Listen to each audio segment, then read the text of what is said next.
Sir, ये अभी जो बिहार का इलेक्शन होने वाला है, संजय निरुपम जी क्या भविष्यवाणी कर, कुछ नहीं होगा, फिर से आ रहा है। आपको लगता है कांग्रेस वहाँ अपना परचम जमा पाएगी? बाला साहब के हिंदुत्व का जो पूरा स्कीम था उसमें कांग्रेस कहीं नहीं थी। बोले इनसे बड़ा बेईमान कोई नहीं है। शिवसेना का कांग्रेसीकरण नहीं होने दूंगा, शिवसेना कांग्रेस के साथ मिलने नहीं दूंगा। और उनके बेटे जाके कांग्रेस से हाथ मिलाते क्योंकि उनको चीफ मिनिस्टर बनना है। क्या ये रीजन था आपका शिवसेना छोड़ने के पीछे? क्या आपको अपनी पार्टी पे भरोसा नहीं था उस समय? उबाठा सरकार के लोग हैं, वो आपसे सुनते हैं कि भाई तुम तो खिचड़ी चोर हो, तुमको काहे टिकट मिल रहा है। तो जो गरीब के लिए 300 ग्राम खिचड़ी थी, उसमें से पैसा कमाने के चक्कर में उस गरीब को 200 ग्राम खिचड़ी दी। उसी में संजय राउत ने जिस कॉन्ट्रैक्टर से पैसे लिए, अपनी बेटी के नाम पे, अपने छोटे भाई के नाम पे पैसे लिए, चेक से रिश्वत लिए। सुशांत सिंह राजपूत जी की आकस्मिक मृत्यु हुई थी, तभी अभी वापस वो केस कोर्ट में आया है। जो आदित्य ठाकरे जी की भागीदारी थी, वापस उस पर जांच की जाए। उसके घर की पार्टी में तीनों मौर्या और आदित्य ठाकरे दोनों थे। उसके पिता का स्टेटमेंट, क्या उसमें आदित्य ठाकरे का भी कोई लेना देना है? इसकी जांच होनी चाहिए। कहीं ना कहीं आपको नहीं लगता राहुल गांधी, अब राहुल जी को क्या बोलना क्या नहीं बोलना समझ में नहीं आता। राहुल गांधी जी मेहनत तो बहुत करते हैं, मेहनत तो मजदूर भी करता है। आपको लगता है राज ठाकरे जी और उद्धव ठाकरे जी अब एक साथ काम करेंगे?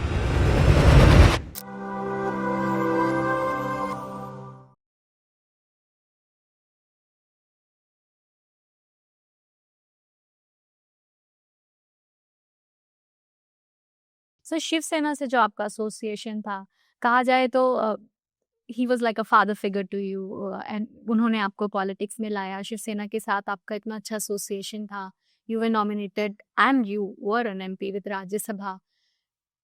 आपके छोड़ने का कारण जब हम जानना चाहते हैं तो वो एक प्रमोद महाजन जी के जो रिलायंस स्कैम के समय जो आपने बोला था, और उस पर जब आपने माफी नहीं मांगी, क्या ये रीजन था आपका शिवसेना छोड़ने के पीछे?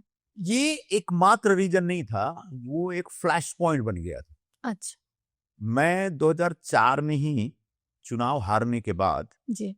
थोड़ा सा मेरा कहते हैं मोह भंग हो गया था, क्योंकि चुनाव प्रचार के दरमियान शिवसेना के अंदर के कुछ लोगों ने मेरे खिलाफ कैंपेन चला दिया था, मुझे हराने के लिए शिवसेना में रहते हुए।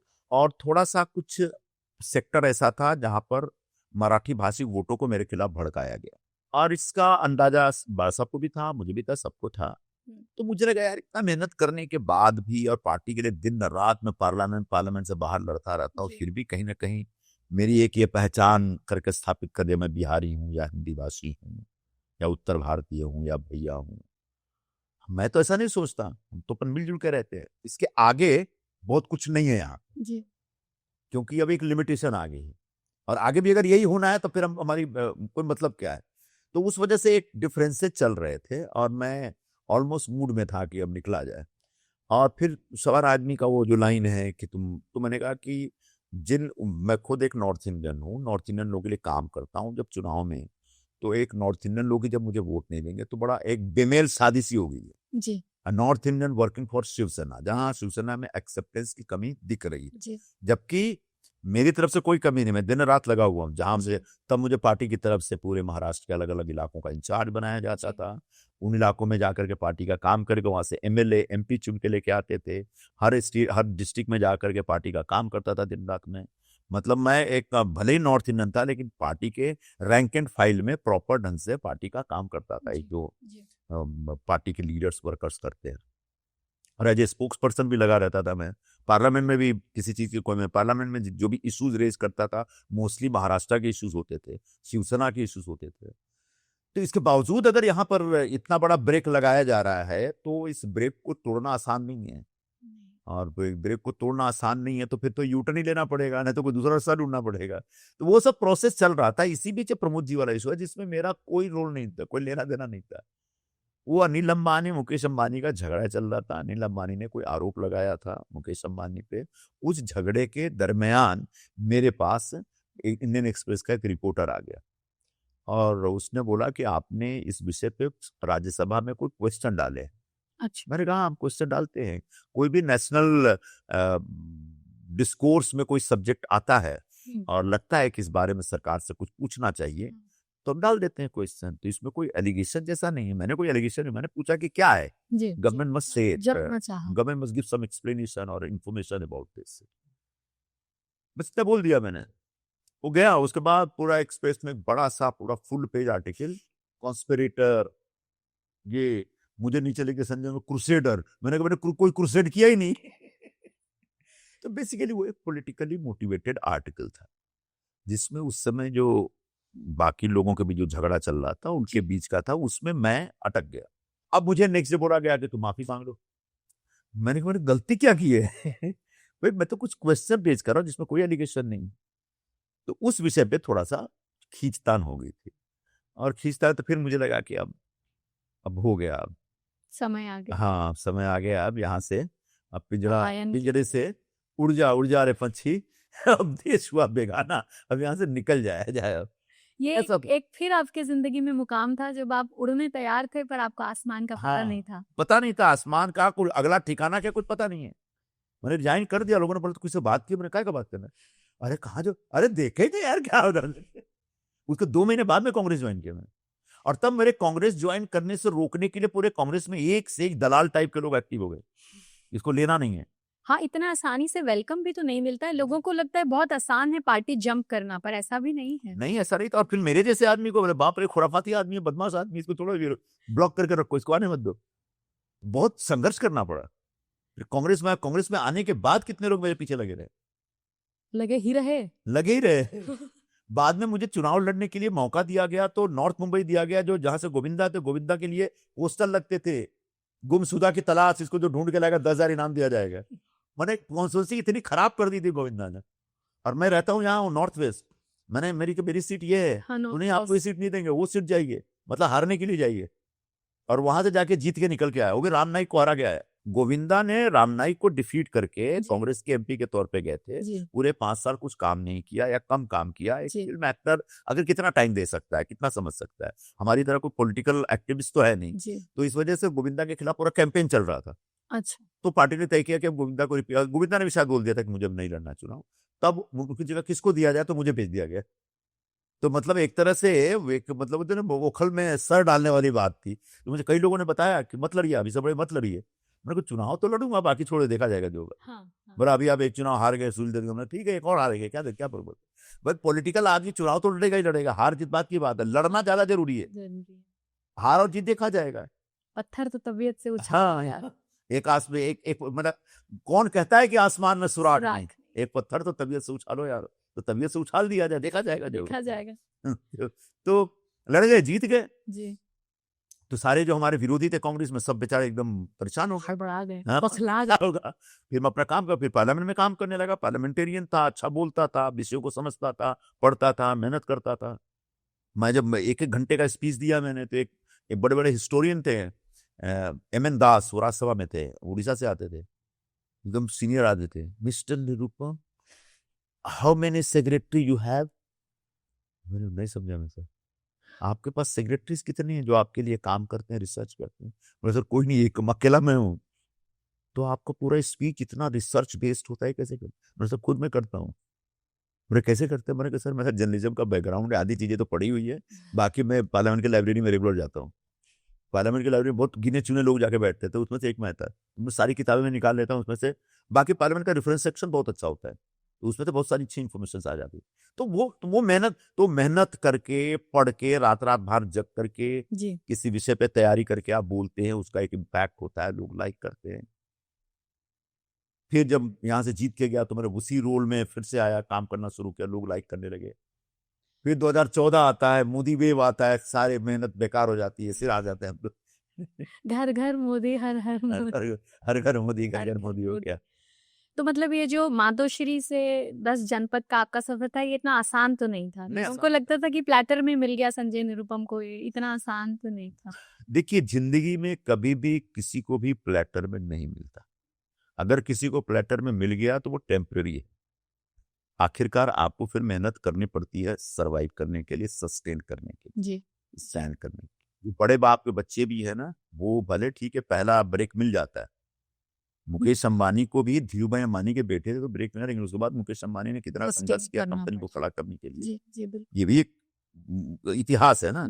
संजय जी, आप आरएसएस आइडियोलॉजी के बारे में भी बहुत कोट करते हैं, अटल बिहारी वाजपेयी जी को बहुत पसंद करते हैं।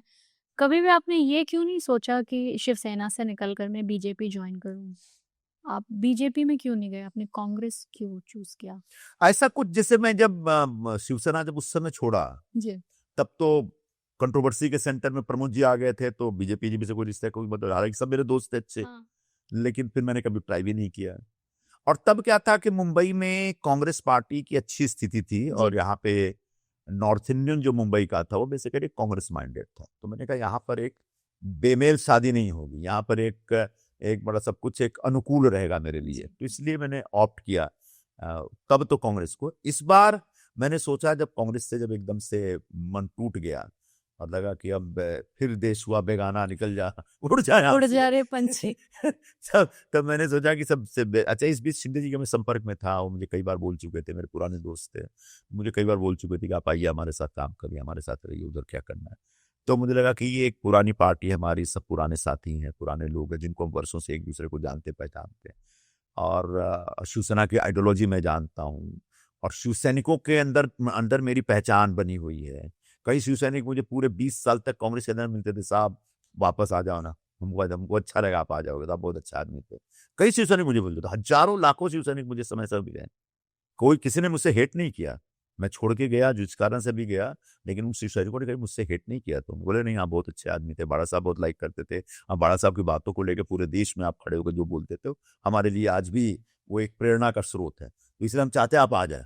तो मैंने इस बीच शिंदे जी, अच्छा मैं उद्धव ठाकरे होते तो मैंने जाऊँ, उद्धव ठाकरे तो मुझे बुला रहे थे, कई बार बुलाया मुझे, छोड़ने के बाद कई बार बुलाया कि अच्छा। आप आ जाओ आज, मैंने कहा मैं नहीं आऊंगा। लेकिन इनकी बात मुझे अच्छी लगी, और एक अच्छा ऐसा संयोग बन गया कि ये सीट शिवसेना के कोटे में थी, तो मुझे शिवसेना से लड़ना चाहिए। शिंदे जी बोले आ जाइए, बाद में फिर कुछ ऐसा संयोग बना कि नहीं, किसी और को टिकट देना है, या पर रुक जाए थोड़ा सा, ठीक है। अब आपको सारे शिव सैनिक कितना प्यार करते हैं, आपको हमेशा आके कहते भी हैं संजय राउत जी, और आपका क्यों ये विवादास्पद बयानबाजी चलती रहती है आपकी, आपका क्यों मेल मिलाप नहीं हो पा रहा है? कभी आप उनको मेंटली स्टेबल और मूर्ख कहते हैं, कभी कहते हैं गांव गली का लड़का है संजय निरुपम, उसकी बात कौन सुनता है? तो ये क्यों आप दोस्ती का हाथ नहीं बढ़ाते? नहीं, हमारे दोस्त हैं, पुराने जी। दोस्त हैं, और अभी बेटी की शादी हुई थी, तो मुझे फोन किया था कि मेरी बेटी की शादी में हम गए थे, मैं अपनी पत्नी को लेके गया था, मेरी पत्नी को भी अच्छे से जानते हैं, अच्छा। मैंने गीता को लेके आना, गए थे। मैंने अपनी बेटी की शादी के लिए बुलाया तो नहीं आया वो, तो वो इन लोगों की अपनी ऐसी चॉइस है, जबकि गलत बात है। राजनीति में आप अलग अलग पार्टियों में हो सकते हैं, और एक दूसरे के खिलाफ एक वर्बल अटैक भी कर सकते हैं, लेकिन जो पर्सनल रिलेशन है, पर्सनल रिलेशन को मेंटेन करना चाहिए। ये महाराष्ट्र की परंपरा भी रही है। बाला साहब और शरद पवार एक दूसरे के जबरदस्त क्रिटिक थे, लेकिन personally they were very close, very good friend. Bala Saheb तो प्रसाद पवार को मैदे का पोता बोलते थे, पोता नहीं बोरा, ये देखो मैदे का बोरा आ गया। और शरद पवार भी हमेशा बाला साहब के आइडियोलॉजी के खिलाफ बोलते रहते थे, लेकिन personally they were very good friends. खास करे संजय राउत वगैरह जो बहुत नीचे स्तर पर उतर कर बोलने लगे, तो इसको कोई तो काउंटर करेगा। तो फिर मेरी पार्टी ने मुझे आदेश दिया कि वो आपको कूदना है, आप ही काउंटर करो।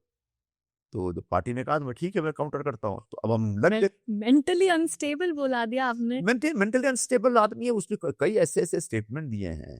जब एक बार एक नागपुर का कोई एक रेस्टोरेंट है, जिसमें बोला गया कि किसी पॉलिटिशियन का बेटा पकड़ा गया था, वो कुछ दारू पी रहा था या कर रहा था, तो उसके बारे में बोल दिया कि वहां पर वो दारू पी रहा था और बीफ खा रहा था। अच्छा। अब वो जो रेस्टोरेंट जो है, वहां का बहुत पुराना रेस्टोरेंट है, पहला बार है नागपुर का, उसके मालिक को भी जानता हूँ, उनके बच्चों को भी मैं जानता हूँ, शर्मा जी लोग हैं। वो नॉनवेज में सर्व नहीं करते वहां पे, बीफ तो बहुत बात की बात। तो रोज एक दिन बोले कि अमित शाह अब राजनीति संन्यास लेंगे, अरे कौन बोला तुम लोग?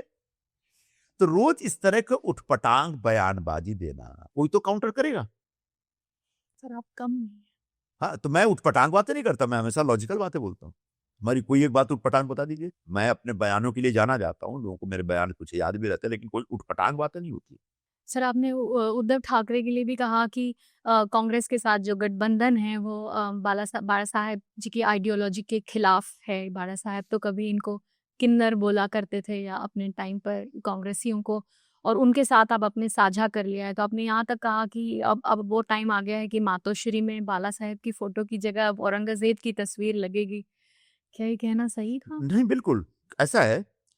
सबसे पहले तो जब मैं कांग्रेस में था 2019 में ही, जब शिवसेना और कांग्रेस का अलायंस हो रहा था, जी। तो मैं पूरे कांग्रेस पार्टी का अकेला व्यक्ति था जिस अलायंस के खिलाफ बोल रहा था उस वक्त सारे। कांग्रेस में रहते हुए? हाँ, मुझे बहुत डांट पड़ी थी और मैं खुल के बोलता था कि गलत हो रहा है, इसमें कांग्रेस भी खत्म हो जाएगी और शिवसेना भी खत्म हो जाएगी।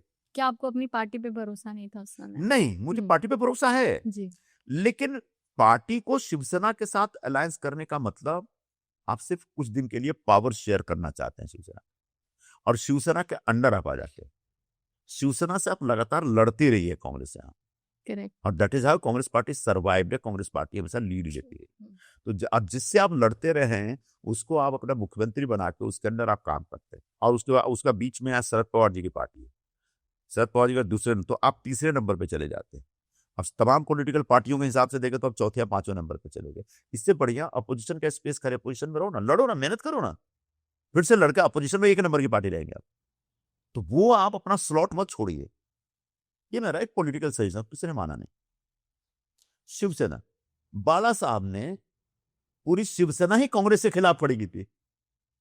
कांग्रेस के नीतियों के खिलाफ बाला साहब ने शिवसेना की स्थापना की। आज उसी कांग्रेस से शिवसेना अलायंस कर रही है, मतलब बाला साहब के साथ धोखा हो रहा है। बाला साहब के हिंदुत्व का जो पूरा स्कीम था उसमें कांग्रेस कहीं नहीं थी। वो तो खिलाफ बोला करते थे, खूब बोलते थे कि ये पाजी हैं, बोले इनसे बड़ा बेईमान कोई नहीं है, पूरे देश को बेच डाला। कितनी गालियां दी उन्होंने, बोले कि भाई कांग्रेस से हाथ में, बोले उससे पहले मैं अपने शिवसेना की दुकान बंद कर दूंगा, शिवसेना का कांग्रेसीकरण नहीं होने दूंगा, शिवसेना कांग्रेस के साथ मिलने नहीं दूंगा।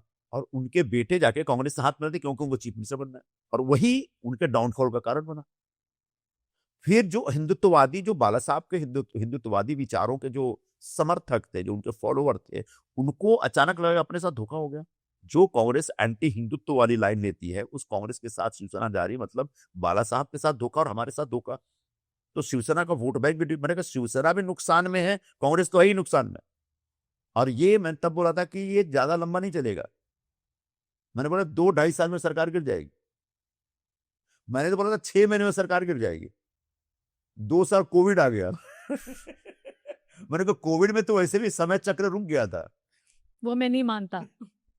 सर, कोविड के दौरान आपने कहा कुछ हुआ नहीं, पर एक चीज हुई थी जहां से आप हाँ, ये शब्द बहुत यूज करते हैं, खिचड़ी चोर। हाँ, कोविड के समय खिचड़ी चोर। कोविड में और कुछ नहीं हुआ पर खिचड़ी की धांधली बहुत हुई, और आज भी जो उबाठा सरकार के लोग हैं वो आपसे सुनते हैं कि भाई तुम तो खिचड़ी चोर हो, तुमको काहे टिकट मिल रहा है।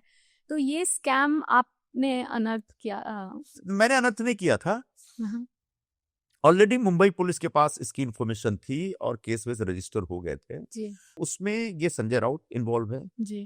क्या वो खिचड़ी चोरी पहले क्या थी आपको पता है? मैं बता देना चाहता हूँ। हाँ, प्लीज बताइए। कोविड के जमाने में जब धंधा पानी सब बंद हो गया और रिक्शा चलना बंद हो गया, ऑटो चलना बंद, टैक्सी चलना बंद, काम धंधे बंद, कल कारखाने सब बंद हो गए, फेरी का धंधा बंद, दुकानें बंद, तो बड़े पैमाने पे जो लोग यहाँ रहते थे, जो मजदूरी करते थे, कंस्ट्रक्शन वर्क कम, वो अपने दड़बे में बंद रह गए। एक रूम में 20-20 लोग रहते थे।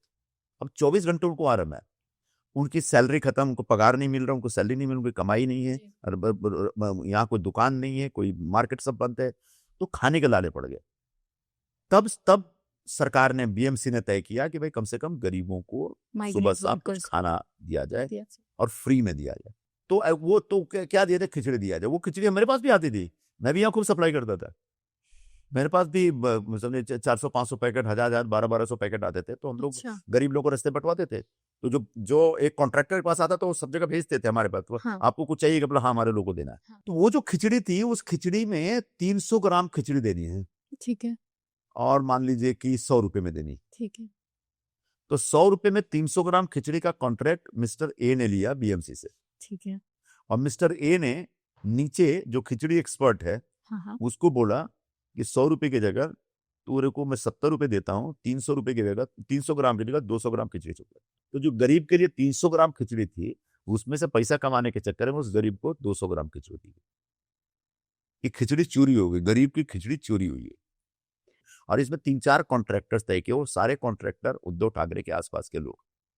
उसमें एक आदमी था जो यहाँ से टिकट मांग रहा था, मतलब तब मैं कांग्रेस में था, मेरी टिकट काट के उद्धव ठाकरे उस व्यक्ति को टिकट दे दो, कीर्तिकर, अमोल कीर्तिकर, उसको दे रहे थे। उसी में संजय राउत ने जिस कॉन्ट्रैक्टर से पैसे लिए अपनी बेटी के नाम पे, अपने छोटे भाई के नाम पे पैसे लिए, चेक से रिश्वत लिए। अरे कमार के रिश्वत खो रहे हैं, चेक से रिश्वत ले रहे हैं। सारे रिकॉर्ड है और ये सब साबित हो रहा है। हाँ, सब मतलब चार्जशीट फाइल हो गई। तो उस समय जब ये टिकट का टाइम आया तो मैंने कहा कि जिसको उद्धव ठाकरे टिकट देना चाहते तो खिचड़ी चोर है। अच्छा, तब ये बात बाहर हो चुकी थी। हाँ, और फिर भी उनको फिर इस पर, और फिर मैं थोड़ा मैंने और रिसर्च किया। हाँ। फिर मैं सरकारी दफ्तरों में घुस करके थोड़ा पेपर निकाला, सारे फिर डिटेल, सारे कॉन्ट्रैक्टर से नाम, हम, नंबर, ये वो, बैंक अकाउंट, ये वो, कितना अमाउंट कहाँ गया, वो सारा डिटेल निकाल करके उसके बाद फिर मैंने प्रेस कॉन्फ्रेंस लेके सब कुछ बताया था सबको। सर, आपकी प्रेस कॉन्फ्रेंस से तो बहुत डरते हैं सत्ता के लोग। तो कोविड के जमाने में आपने सही कहा कि जब सब कुछ पूरा ब्रह्मांड रुक गया था, थम गया था, तब ये बदमाश चोरी कर रहे थे। पर जो निगोशिएटर्स होते हैं कांग्रेस के, उन्होंने क्यों कुछ नहीं कहा इस बात पर? फिर वही कि संजय निरुपम को रोको, होल्ड करो। सब डरते थे, होल्ड कर रही है उन्होंने। उनको, उनका काम था आपकी बात आगे रखना। नहीं, बात आगे रखना मैंने जाके बोल भी दिया था। मैं भी दिल्ली गया, दिल्ली में सारे लोगों को समझा दिया मैंने कि मुझे वहां से लड़ना है और कोई ऑप्शन नहीं है। और उद्धव ठाकरे जो कैंडिडेट दे रहे हैं वो एक बहुत ही यूजलेस किस्म का आदमी है, और मेरे पास एक एक्सपीरियंस है, ये है वो है। तो नहीं जी, शिवसेना को के लिए सीट छोड़नी पड़ेगी, उबाटा को के लिए सीट छोड़नी पड़ेगी, उनको देनी पड़ेगी। तो मैंने कहा उसको कोई और सीट दे दो, और जिसके लिए टिकट मांग रहा है वो कैंडिडेट अच्छा नहीं है।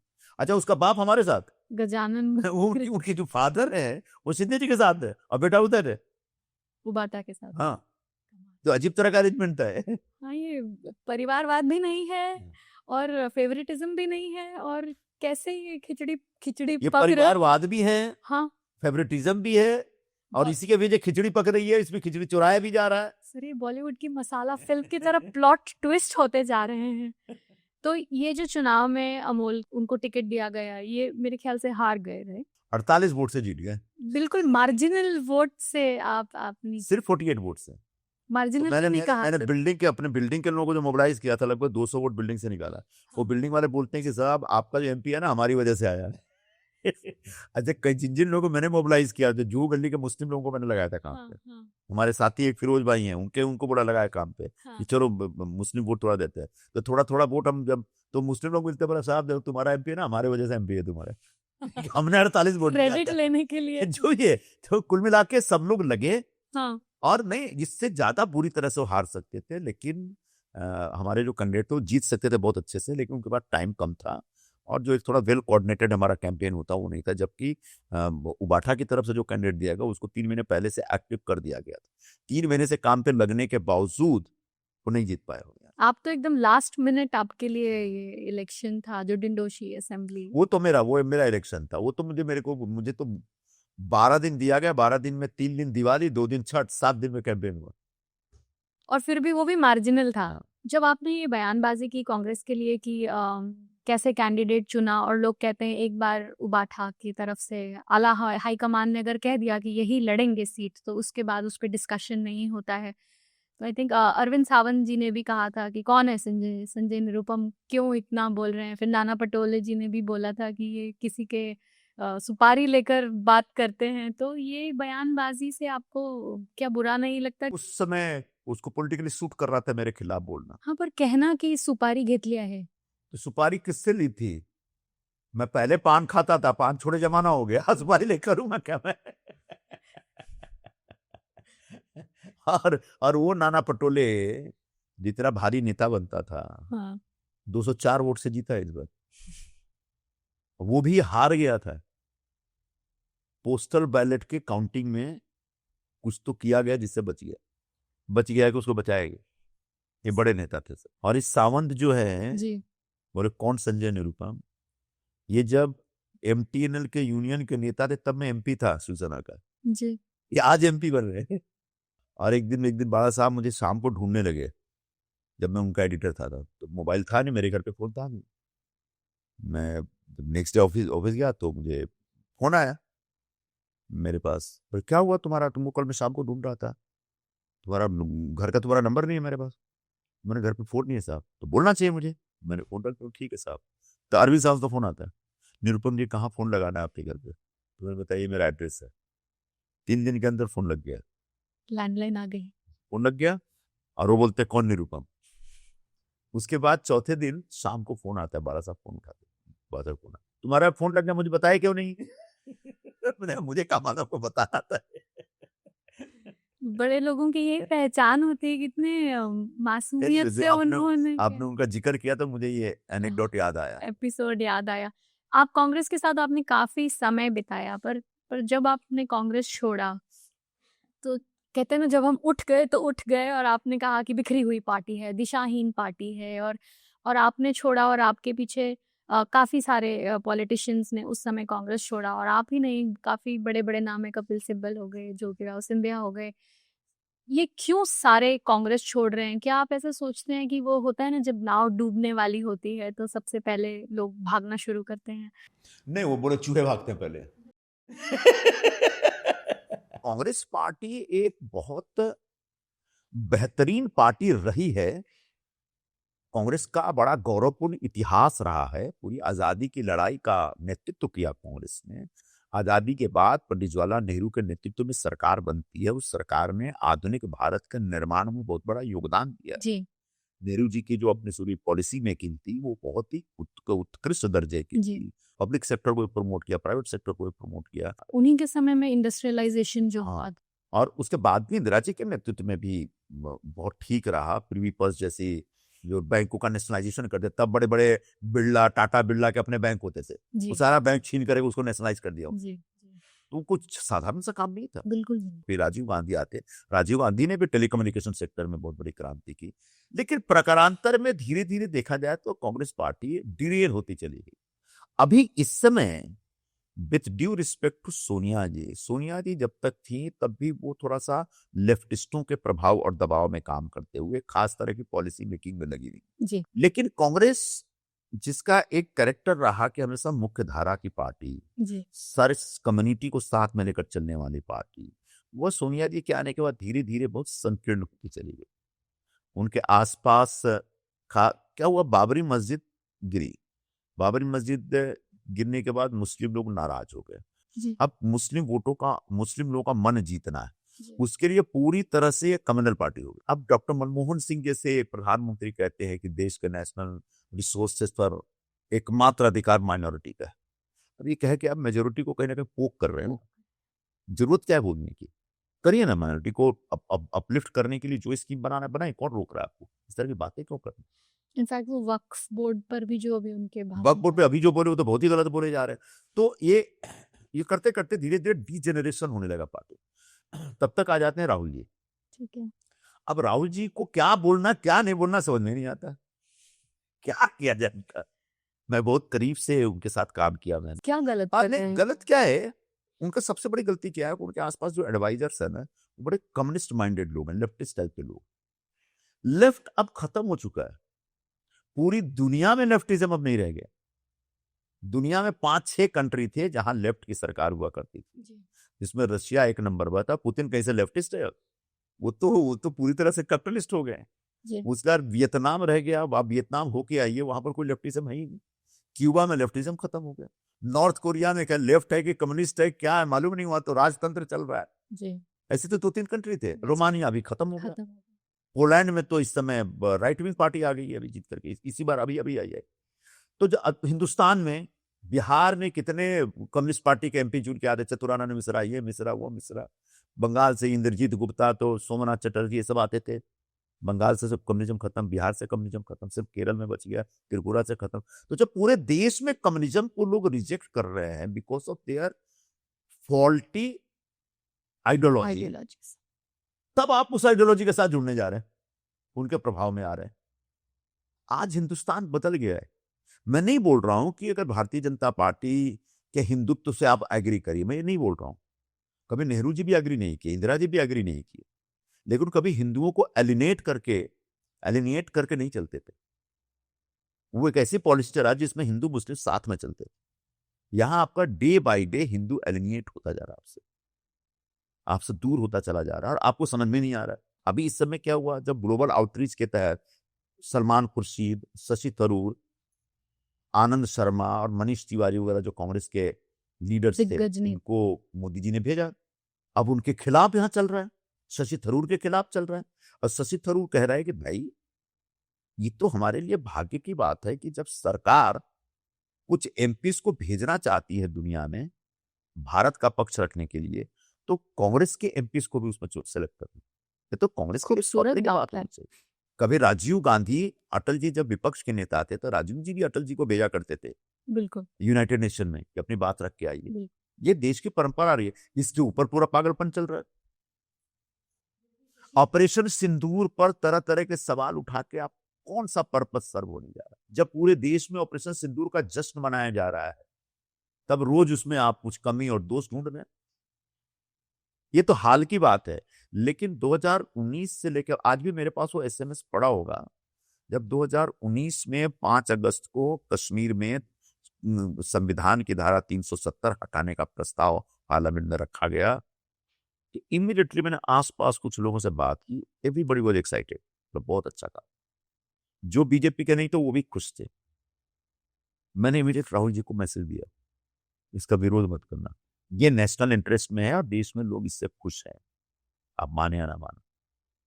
इससे कश्मीर के स्टेटहुड का दर्जा कम हुआ बजाय क्या लेना देना, लेकिन धारा 370 एक कांटा था जो लोग के हिंदुस्तानियों का मन में चुभता, उस कांटा को निकालने का काम करके हिंदुस्तानियों का दिल जीत रहे। तब तो कुछ नहीं, लेकिन बाद में कांग्रेस वाले उसी के खिलाफ भाषण देते रहे। तो एक पुरानी लाइन है ना, मेरे ख्याल से गालिब की लाइन है कि धूल चेहरे पे थी, आईना साफ, ताउम्र आईना साफ करते। कैसे फिर से मैं नहीं बोल रहा हूं कि आप बीजेपी के हिंदुत्व को फॉलो करिए, लेकिन हिंदुस्तान की मुख्य धारा से बीजेपी का हिंदुत्व तो नहीं है।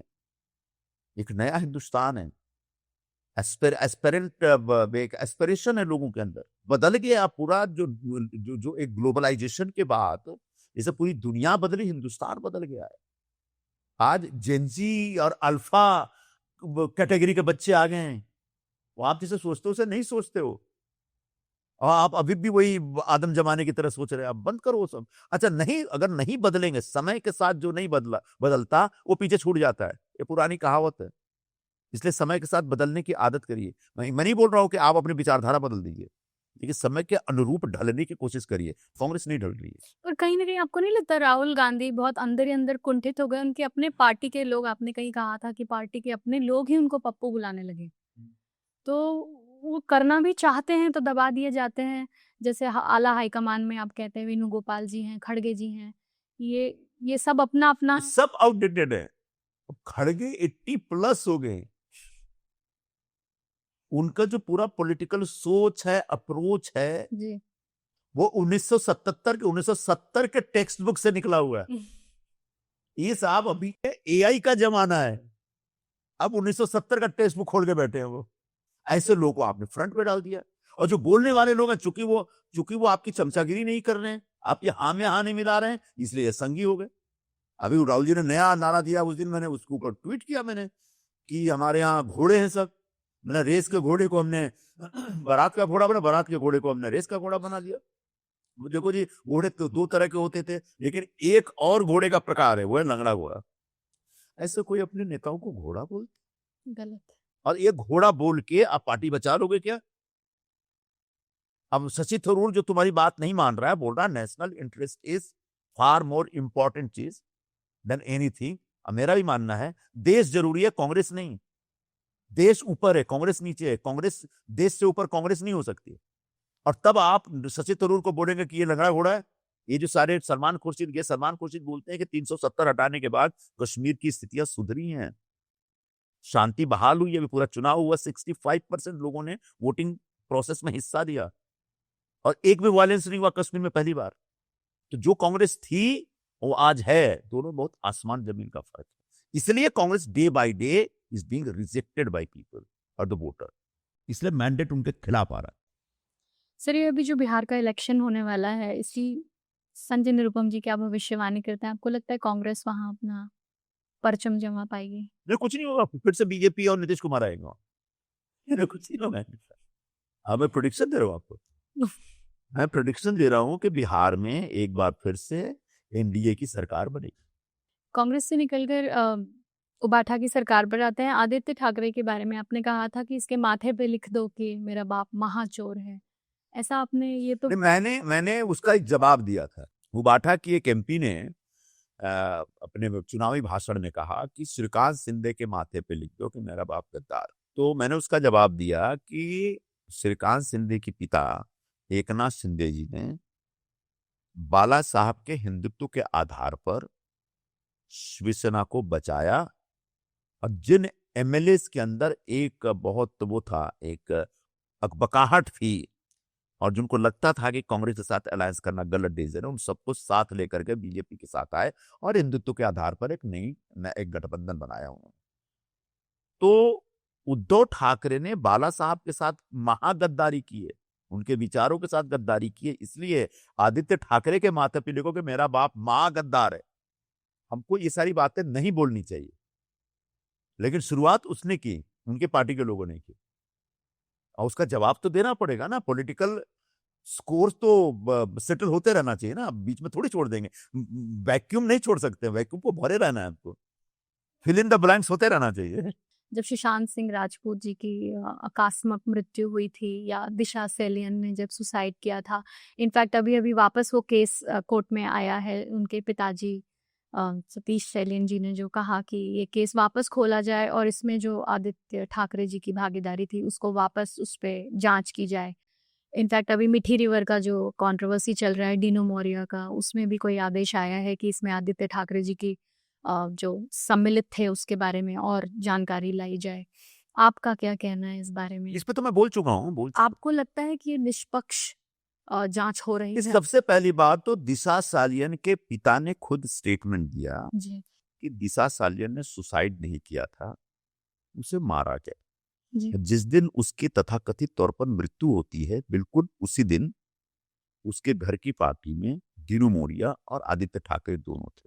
तो उसके पिता का स्टेटमेंट, तो निश्चित तौर पर इस स्टेटमेंट के आधार पर पुलिस को इंक्वायरी करनी चाहिए, और इंक्वायरी तब होगी जब इनके खिलाफ एफआईआर होगा, इनके खिलाफ केस रजिस्टर किया जाएगा, और एक सही फॉर्मेट में कंस्ट्रक्टिव तरीके से, एक स्ट्रक्चर्ड वे इसकी इन्वेस्टिगेशन होनी चाहिए। सिमिलरली अभी मीठी नदी के केस में दीनू मौर्या का क्या लेना देना मीठी नदी से, समझ में नहीं आया।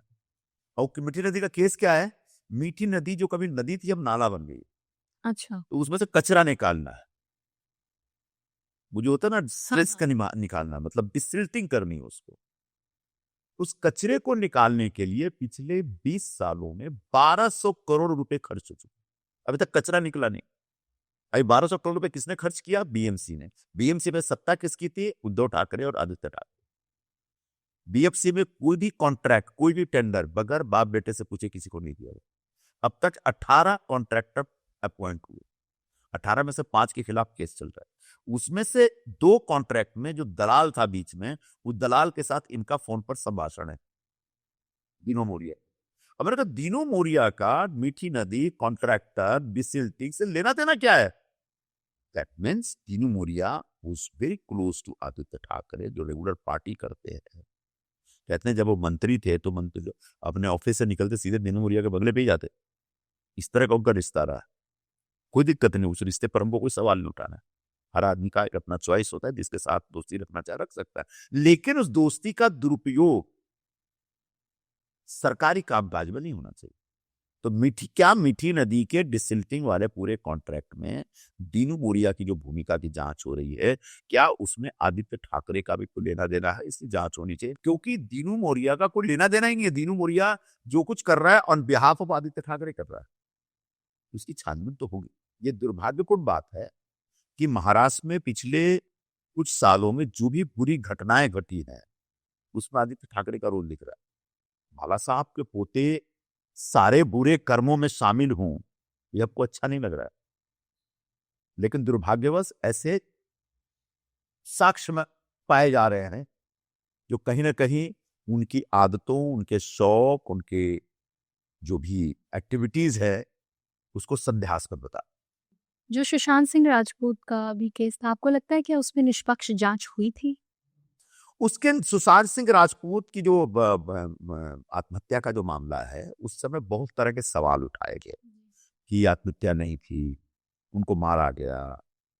जिस दिन आत्महत्या की खबर आई थी उस दिन का मैं गवाह हूं। मैं अपने घर से निकल रहा था, हमारे एक दोस्त है संदीप भाई, हम लोग साथ में जा रहे थे एक जगह खाना खाने। वहाँ पहुंचे तो पता, तो जहाँ जैसे हम लोग गाड़ी में बैठे तो मुझे किसी ने फोन किया, सुशांत सिंह राजपूत ने आत्महत्या कर, तो मैंने बताया कि ऐसी ऐसी खबर आ रही, बोला नहीं नहीं उनकी गलत खबर है, उसकी से मैनेजर ने किया आत्महत्या। जब तक हम खाना खाने पहुंचे तो पता चला आज तक पे खबर चल रही। तो मुझसे संदीप तो तुरंत चले गए वहां पे। फिर मान लो कई लोगों से बात होती है तो बेचारा वो बहुत फ्रस्ट्रेटेड था, उसकी 6 बड़ी फिल्में छीन ली गई थी। मैंने खुद भी ट्वीट किया था उस पर, बड़ी बहुत जोरदार चला था चारों तरफ कि बॉलीवुड में किस तरह से लोगों की, बाहर से आए लोगों की जान लेते हैं। फिर ड्रग्स वगैरह कुछ इशू निकल के आया, कुछ लोगों को लगा कि नहीं उनको मारा गया। उसके ऊपर सीबीआई ने एक निष्पक्ष जांच की, बाद में सीबीआई ने क्लोजर रिपोर्ट की, सीबीआई ने कहा कि नहीं इसने मारा नहीं, ये आत्महत्या थी। उसके बाद भी अगर सवाल उठाया जा रहा है कि सुशांत सिंह के आत्महत्या निगों को मारा गया तो फिर से इंक्वायरी हो सकती है, लेकिन एक क्रेडिबल एजेंसी उसने इंक्वायरी करने के बाद जो ये निष्कर्ष पाया, तो उसके बाद मुझे लगता है कि इसके ऊपर बहुत ज्यादा बहस करने की आवश्यकता है। निरुपम जी, अभी हाल फिलहाल में एक पॉडकास्ट पर विजय माल्या बड़े सालों के बाद अवतरित हुए और उन्होंने काफी बयान भी दिए, 4 घंटे का लंबा उनका संवाद था। आपको क्या लगता है इससे उनकी मुश्किलें आसान होंगी विजय माल्या की, या मुश्किलें बढ़ जाएंगी? देख, विजय माल्या एक बहुत ही बेईमान किस्म का उद्योगपति, उसने बैंकों को लूटा और उसने बहुत ही रेकलेसली अपने पूरे बिजनेस को चलाया।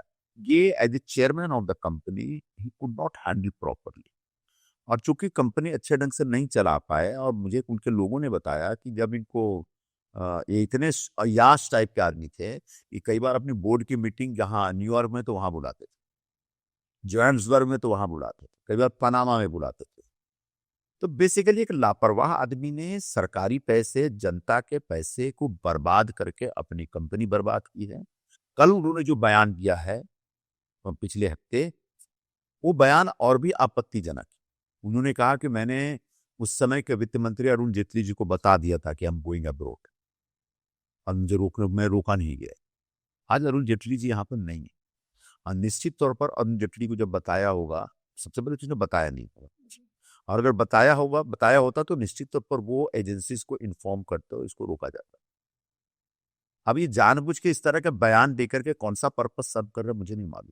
अगर वो ईमानदार हैं तो चुपचाप इंडिया है ना, आप दूसरे देश में छुप के क्यों रहना चोर की तरह? पर वो तो कहते हैं कि अगर मुझे प्रॉमिस किया जाए कि एक निष्पक्ष जांच होगी तो मैं आने के लिए तैयार हूँ। यहाँ निष्पक्ष जांच ही होती है, या निष्पक्ष जांच ही होती है। मैं आपको सुप्रीम कोर्ट पे भरोसा तो करना पड़ेगा, इस देश की न्याय व्यवस्था पर तो भरोसा करना पड़ेगा। अरे आप आएंगे, आपको अरेस्ट तो करना पड़ेगा, आपको जेल में तो जाना पड़ेगा। लेकिन चूंकि आप अयास आदमी है, आपको 5 स्टार और 7 स्टार होटल में रहने की आदत है, तो आप जेल में नहीं रहेंगे। जब क्राइम किया तो जेल में तो जाना पड़ेगा। हाँ, अगर आपने आपने साबित कर दिया कि आप निर्दोष हैं तो जेल से बाहर आएंगे, फिर आप अपनी जिंदगी जिए। लेकिन आप ये कहें कि मैं इसी शर्त पे आऊंगा, मुझे जेल में मत डालो, इसी शर्त पे आऊंगा, निष्पक्ष जांच। क्या होता है जांच में? जांच, आपने क्राइम किया है, आप पे आरोप है, और जो इस देश की एक जुरिस्प्रूडेंस है, जो देश की न्याय व्यवस्था, उसी हिसाब से आपके खिलाफ जांच होगी, और आपको जांच के सामने जाना ही पड़ेगा। आप कानून से ऊपर नहीं हो सकते, कोई व्यक्ति कानून से ऊपर नहीं। जब सैफ अली खान के घर पर हमला हुआ था और चोरी हुई थी और सैफ अली खान को एक चाकू से मारा गया था, उस पर भी आपने सवाल उठाए थे कि ये आदमी ऐसे कैसे फिट हो गया, हमें भी जरा राज बताइए। तो ये तो बहुत ही संवेदनशील मामला था, इसमें ऐसा बयान क्यों दिया आपने? मैंने अज्ञानतावश ये प्रश्न रखा था, जो बाद में बहुत चर्चा का विषय बन गया। जब इनके ऊपर हमला हुआ तथाकथित तौर पर, जी तब ये कहा गया कि भाई जब ये आए तो लहूलुहान थे, जी लेकिन शेर की तरह आए, और 7 वार लगा था हाँ चाकू का, और 2.5 इंच तक चाकू अंदर चला गया था। एक बयान डॉक्टर का ये बयान था कि चाकू का कोई टुकड़ा भी अंदर था। फिर कई घंटे या 7-8 घंटे तक उनका ऑपरेशन चला था, और तब अचानक दिखता कि 3-4 दिन बाद ये घूमते फिरते, चलते हुए, हंसते मुस्कुराते घर पहुंच जाते हैं। वो उन पर हमला होता है, उसके बाद वो नीचे उतर रिक्शा वाले को पकड़ते हैं, उनका छोटा सा बेटा साथ में आता है, जबकि उनकी बीवी घर पे ही थी। उनको ठीक है, उनकी हालत खराब थी, उनकी बीवी तो गाड़ी चला सकती थी। क्या बिल्डिंग में कोई नहीं था गाड़ी चलाने वाला? वॉचमैन किसी को नहीं कैमरे पता। की फुटेज के बारे में भी आपने हाँ? पूछा, कैमरे की फुटेज भी नहीं मिल रही है हाँ, उसे सीसीटीवी फुटेज नहीं मिली, बहुत सारे इश्यूज थे। तो सब कुछ फिशी दिख रहा, ऐसा दिख रहा था कि ये भी एक सिनेमा ही है। जी जी। अब सब पे इतने आरोप प्रत्यारोप लगाते हैं, आपने मोदी जी को भी नहीं छोड़ा। जब काशी कॉरिडोर की बात हो रही थी तो आपने कहा ये नए ज़माने के औरंगज़ेब हैं, और जब उनकी डॉक्यूमेंट्री स्कूलों में दिखाई जानी थी तो आपने कहा ये मोदी बहुत ही अनपढ़ गँवार, मोदी की डॉक्यूमेंट्री क्यों दिखा रहे हैं? मोदी तो आपको पसंद आती है उनकी कार्यशैली, तो क्या संजय निरुपम उनको माफ़ नहीं कर सकते? नहीं ठीक है, अब एक जब मैं अपोजिशन में था, कांग्रेस के साथ था, तो कांग्रेस का पॉइंट ऑफ व्यू, कांग्रेस का नजरिया पेश करना चाहिए जी। और उस हिसाब से पेश करता था। 2019 के लोकसभा चुनाव के बाद मैं बनारस गया था कैंपेन करने के लिए, जी। और तब वहां पर हमारे सभी कांग्रेस के साथियों ने मेरे से शिकायत की कि यहाँ पर कॉरिडोर के नाम पे भयंकर तोड़फोड़ हो रहा है, ऐसे ऐसे मंदिरों को तोड़ा जा रहा है जिसको औरंगजेब भी नहीं तोड़ पाया था। तो उन सब की बातें सुन करके मैंने बोला जो काम औरंगजेब नहीं कर पाया वो ये कर रहे आधुनिक औरंगजेब है। तो वो एक आप जहां पर होते हैं वहां के हिसाब से बात करनी पड़ती है, वहां का चश्मा पहन के वहां के नजरिए से बात करनी पड़ती है। पर क्या वो गलत था बयान, आपको लगता है? आपको उनको औरंगज़ेब से नरेंद्र और मोदी ये तो मैंने नहीं दिल कहा आप था, मैंने कहा जो काम औरंगजेब नहीं कर पाया वो कर पाए हैं, जी। कर दिया उन्होंने। लेकिन आज मैं ईमानदारी से कह सकता हूँ कि काशी विश्वनाथ का जो डेवलपमेंट हुआ है, जो कॉरिडोर बनाया गया, वो एक अत्यंत उत्तम दर्जे का काम हुआ है। वहां जाकर के वहां पर जो विश्वनाथ मंदिर में जाना एक अपने आप में बहुत डिफिकल्ट किस्म का काम होता था, संघर्ष करना पड़ता था, आज वो एक बहुत ही विकसित किस्म का एक मंदिर का परिषद तैयार हुआ। इसके ऊपर में फक्र है। संजय जी, ऐसे कंट्रोवर्सी करते-करते आप बिग बॉस के घर में पहुँच गए। ये एक आप सिटिंग एमपी थे उस समय। तो ये कैसे ख़्याल आया आपको कि मुझे बिग बॉस शो में जाना चाहिए? जब मेरे पास बिग बॉस वालों का फोन आया तो आपको बिग बॉस में लेना चाहते हैं, जी। तो मैंने पहले ही जैसे उन्होंने बोला मैंने सीधे मना कर दिया, मैं नहीं आऊंगा फालतू काम से। हाँ, हाँ। उसके बाद फिर घर पे आया तो मैंने अपनी वाइफ को, मेरी बेटी को बताया कि ऐसे ऐसे आ जाओ, पर मैंने मना कर दिया। तो मेरी वाइफ ने मेरी बेटी को बोला पापा जाना चाहिए, मेरी बेटी ने बोला पापा जाना चाहिए। मैं गलत अच्छा। मेरे एक नए लोग हैं, नई दुनिया है, और उसमें आप जो भी करना चाहते हैं लोगों से, पूरे देश के साथ आप डायरेक्ट करिए। फिर मैंने कन्विंस नहीं हुआ, फिर वो मेरे पीछे लगा ही रहा हो। मैंने कहा क्या बात है, मेरा करियर खराब करना चाहता है, क्या करना चाहता है, कोई किसी की सुपारी लेके काम कर रहा है क्या है। तब मैंने चैलेंज को, तो मैंने कहा ठीक है आता हूँ, और चला गया। तो फिर मेरे कई दोस्त थे, मुझे अशोक पंडित मेरे दोस्त थे, बोले कि तू कहाँ जा रहा है, मत जा। तब तक अखबार में छप गया कि mister Nirupam is going to Bigg Boss, मेरा फोटो छाप दिया लोगों ने। तो उसे पढ़ा तो मुझे फोन किया, तू मत जा। और पहले हफ्ते 2-3 इस तरह के प्रकरण आए, मैंने सीधे मना कर दिया बिग बॉस को, मैं नहीं करूंगा, और इसलिए एक हफ्ते में मुझे भगा दिए सब। हाँ, 7 दिन का आपका सफ़र था। आपको जो बिग बॉस में जो आपके इनमेट्स थे, उनको सँभालना मुश्किल लगता है कि अपने पार्टी के नेताओं को, कि कोई कंपैरिज़न ही नहीं है? नहीं वो तो नहीं है, मतलब जो हमारे जो कांग्रेस पार्टी के जो नेता थे ना, वो बिग बॉस के पार्टिसिपेंट्स हैं। आपस में लड़ते रहते, एक दूसरे की टांग खींचने में लगे रहते, एक दूसरे को परेशान करने में लगे रहते। सर, आपकी धर्मपत्नी महाराष्ट्रीयन है, मराठी में बोलती हैं, तो कहते हैं ना कि अगर आपको यूके का पासपोर्ट चाहिए होता है तो ग्रीन कार्ड के लिए आप कर लेते हैं। क्या आप महाराष्ट्र में सम्मिलित होने के लिए आप एक मराठी बहू ले आए घर? मैं ऐसा कोई सोच के नहीं किया था, अच्छा। और मैं तो जनसत्ता में नौकरी कर रहा था। तब ये जनसत्ता में एक पत्रकार बनने आई थी। अच्छा। इस तरह की 2 लड़कियां आई थी, यंग लड़कियां थी, और 21 साल 22 साल की लड़कियां थी, और उनको ट्रेनिंग देनी है, उनको सिखलाना है, और ये जिम्मेदारी एडिटर ने मुझे दी कि आप इन दोनों को सिखलाइए। Accidental love story. तो उन्होंने सिखलाते सिखलाते एक को मैं घर ले आया, दूसरी मेरी दोस्त बोरीवली में रहती है, वो भी विदेश से, बाद में इन्होंने एक्सप्रेस में नौकरी कर रही है। तो ऐसा उस समय तक ऐसा कोई प्लान नहीं था कि मुझे यहाँ कोई पॉलिटिक्स में जाना है, ये करना वो करना, ऐसा कोई तो मतलब कभी मैंने सोचा भी नहीं था।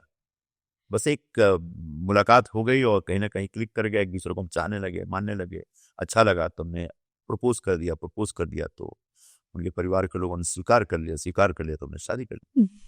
आप इलेक्शन अभी आपने एक मार्जिनल वोटों से आप हार भी गए। आपकी इतनी अच्छी लाइफस्टाइल है और आप इलेक्शंस में भी पैसे लगाते हैं। क्या आपकी सोर्स ऑफ इनकम क्या होती है? अलग अलग काम है, मतलब थोड़ा बिल्डिंग लाइन का कुछ काम करते हैं हम लोग। जी। पहले होटल चलाता था मैं, 4 होटल थे मेरे। अच्छा, ये भी किया हुआ है? तो जितना कोविड के समय थोड़ा झटका लगा। अच्छा। सर, आप इतने खुद अच्छे पॉलिटिशियन हैं, आपका एक अगर मैं आइडल कहूँ, पार्टी विहीन आइडल कौन है? जो किसी भी पार्टी के बारे में हम बात नहीं कर रहे हैं, एक जो आइडल है आपको लगता है जिसको आप फॉलो करते हैं और you look up to him? तो कहीं ना कहीं कई बार आपको, अच्छा तो गांधी जी को मैंने पढ़ा है, उनकी पूरी ऑटोबायोग्राफी पढ़ी है, उनकी लिखी हुई चीजें, उनके ऊपर जो लोगों ने लिखा उसको बहुत पढ़ा है। तो गांधी जी कहीं ना कहीं हर जगह हर मोमेंट पर वो आपको इंस्पायर करते हैं। इसके अलावा भी हर पार्टी में कोई एक नेता आपका आइडल नहीं हो सकता, आसान नहीं है। जी जी बीजेपी साइड में कुछ कोई कोई बहुत अच्छे वक्ता है, कोई बहुत अच्छे नेता है, कोई बहुत अच्छे ऑर्गेनाइजर है। अडवाणी जी बहुत अच्छे संगठन के ऑर्गेनाइजर है, थे, बहुत अच्छा होना। आज की बीजेपी अडवाणी जी की देन है, जी बट वाजपेयी जी बहुत अच्छे वक्ता। बाला साहब एक बहुत ही करिश्मेटिक लीडर, बहुत करिश्मेटिक वक्ता। तो ये सब कहीं ना कहीं अलग अलग मोमेंट पे आपको इंस्पायर करते हैं, मोटिवेट करते हैं। तो इन सब मैं किसी एक को आइडल मान लूं ये पॉसिबल नहीं है, लेकिन ये सब लोग हैं जिनसे कुछ ना कुछ आप लेकर के अपने आप को बिल्ड करना चाहते हैं। जो अभी एक बहुत चर्चा में है कि कर्नाटका में है तो आप कन्नड़ बोलिए, महाराष्ट्र में है तो मराठी बोलिए, इस बारे में आप क्या कहना चाहते हैं? हम तो हर स्टेट में हर तरह के लोगों को जो मैं की बात समझता हूँ कि भाषा संवाद का माध्यम है, विवाद का माध्यम नहीं हो सकता। भाषा के नाम में विवाद करना सबसे बड़ी मूर्खता है, एक। दूसरी बात, जो क्षेत्रीय भाषाएं हैं उन भाषाओं का सम्मान होना चाहिए, इस पर किसी को ऐतराज नहीं। लेकिन उन भाषाओं के साथ हिंदी भाषा को लड़ा देना, उसका टकराव कर देना, ये बहुत दुर्भाग्यपूर्ण बात। हिंदी भले ही राष्ट्रभाषा न हो, लेकिन हिंदुस्तान की संपर्क भाषा है। एक तमिलियन आता है, एक कन्नड़ आदमी भी आता है, वो जब बिहार में, यूपी में या महाराष्ट्र में भी आता है या बंगाल में जाता है, अगर उसको अंग्रेजी नहीं आती तो हिंदी में ही कम्युनिकेट करता है, भले टूटी फूटी हिंदी बोलता है। तो हिंदी कहने के हमको जोड़ती। आज जो महाराष्ट्र में एक प्रकार का जो विवाद चल रहा है, केंद्र सरकार ने एक पॉलिसी बनाई जिसको बोलते हैं त्रिभाषा पॉलिसी, फार्मूला। मतलब देश में हर नागरिक को 3 भाषा सीखनी चाहिए। एक उसकी अपनी मातृभाषा यानी क्षेत्रीय भाषा, चाहे बंगाली भाषा हो, गुजराती हो, मराठी हो, तमिल हो या कन्नड़ हो। दूसरा देश की संपर्क भाषा हिंदी भाषा, और तीसरा अंग्रेजी भाषा।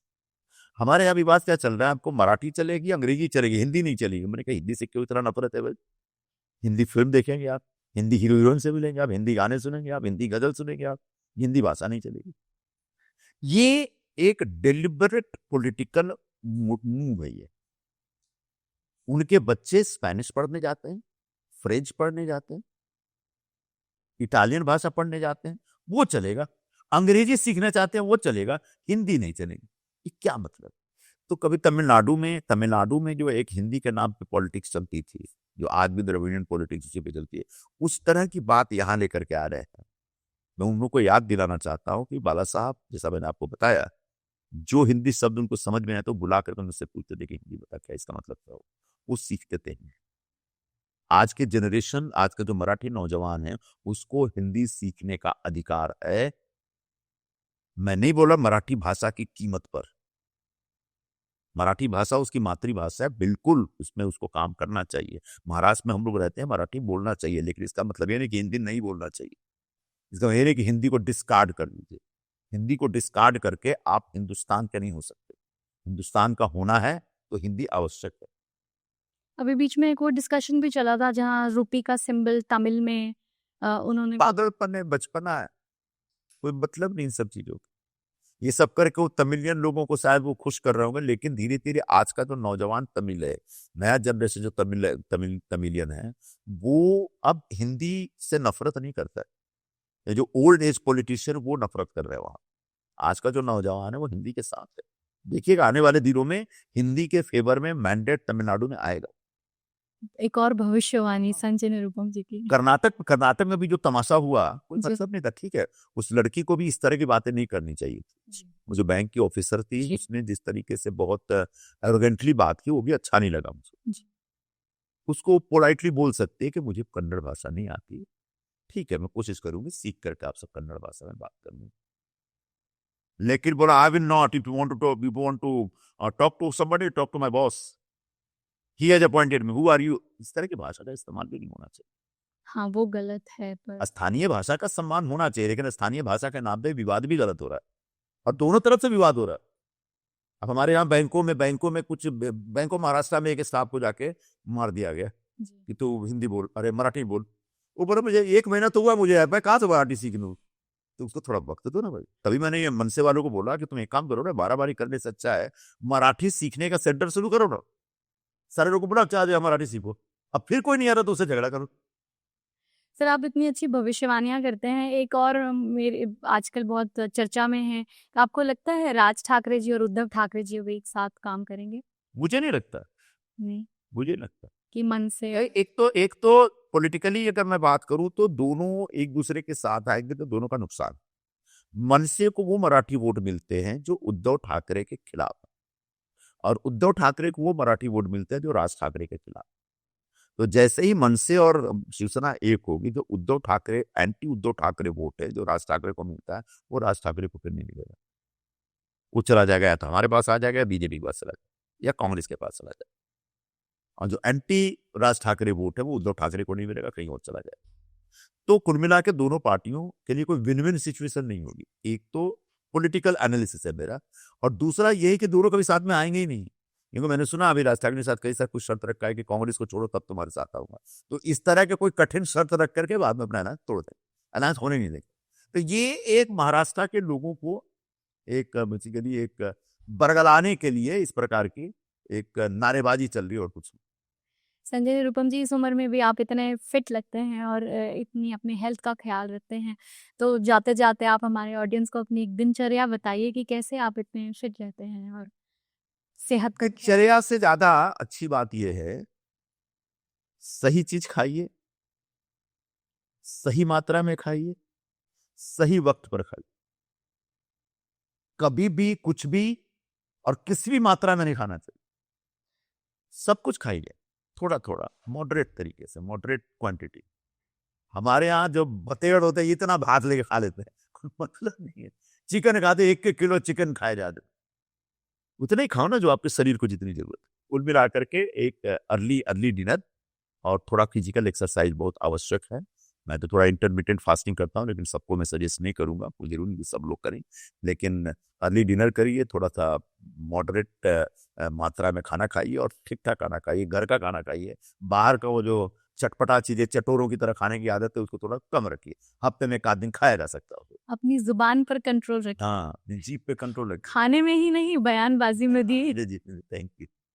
Sanjay ji, thank you so much, आप यहाँ पर आए।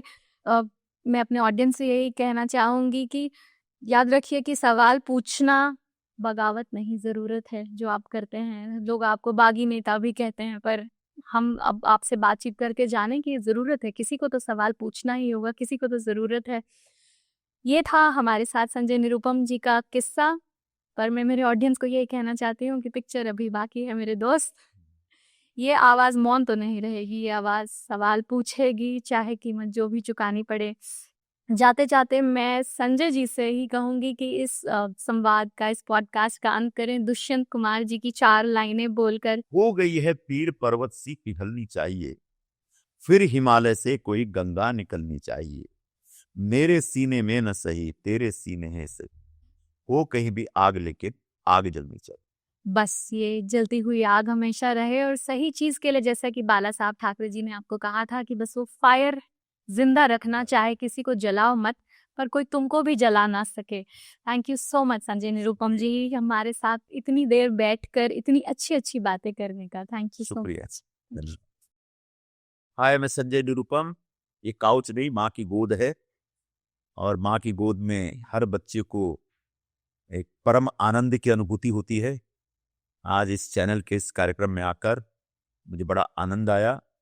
मुझसे बहुत सारे सवाल पूछे गए, और मैंने बहुत ईमानदारी से जितना संभव हो सका मैंने अपनी बात लोगों के समक्ष रखी है। अच्छा लगे तो सराहिएगा, कुछ गलत लगे तो निश्चित तौर पर बताइएगा, मैं अपने आप को सुधारूंगा। धन्यवाद।